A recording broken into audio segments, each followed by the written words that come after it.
Life has a strange way of testing us when we least expect it. My name is Rachel, I'm 41 years old, and I live in a quiet suburban neighborhood outside of Columbus, Ohio. For most of my life, I thought I had things figured out: a decent marriage, a warm home, a steady job as a school librarian, and the comfort of knowing I had family close by. But things aren't always as simple as they appear on the surface. My nephew, Daniel, had been like a second son to me ever since he was little. His mother, my younger sister, Caroline, went through a tough divorce years ago, so Daniel spent a lot of time at my house while she worked long hours to rebuild her career. He grew up around my family, eating dinner at our table, playing basketball in our driveway, and even spending weekends curled up on the couch watching movies with us. The bond we had was innocent, loving, and natural. But sometimes, circumstances in life create moments that nobody can predict, moments that leave an imprint that can't easily be erased. It all started one sunny Saturday afternoon when I thought I was alone in the house. My husband, Mark, was out of town for work, and my daughter, Emily, was at a friend's birthday party. I had the place to myself, a rare luxury. With the windows open, soft music playing in the background, and the smell of fresh coffee filling the air, I decided to relax and enjoy a little me time. I was in the living room, curled up with a journal and a pen, jotting down my thoughts, memories, and frustrations. Writing had always been my therapy.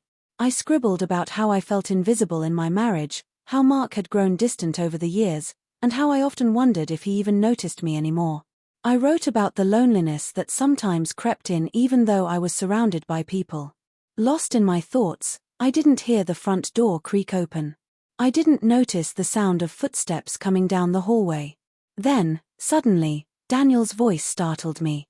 "Aunt Rachel? You here?" I jumped, clutching my journal against my chest like I'd been caught doing something wrong. My heart raced.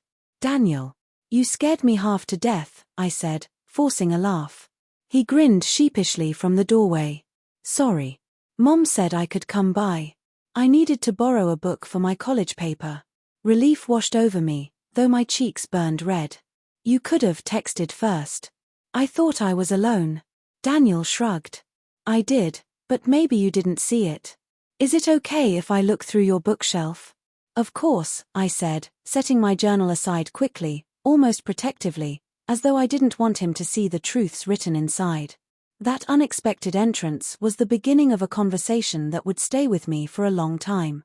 Daniel ended up sitting across from me, asking questions about life, relationships, and choices. He confessed he was struggling with feelings of betrayal after discovering his girlfriend had been unfaithful. His eyes, usually so bright and carefree, were clouded with confusion and hurt. I listened, offering the kind of advice only someone older and more experienced could give.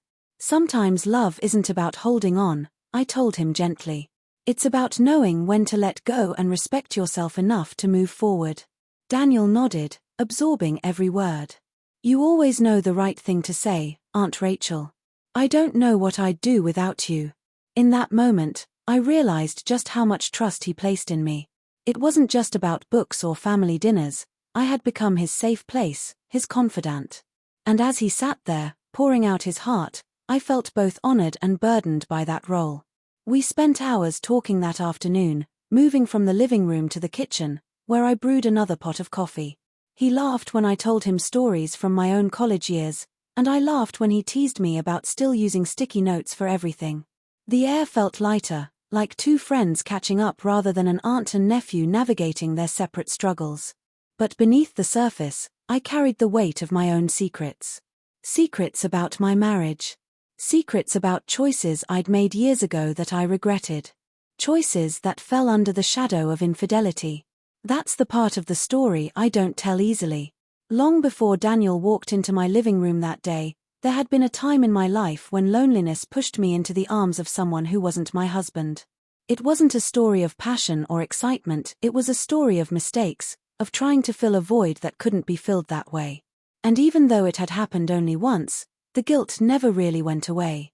Talking to Daniel that day stirred something inside me.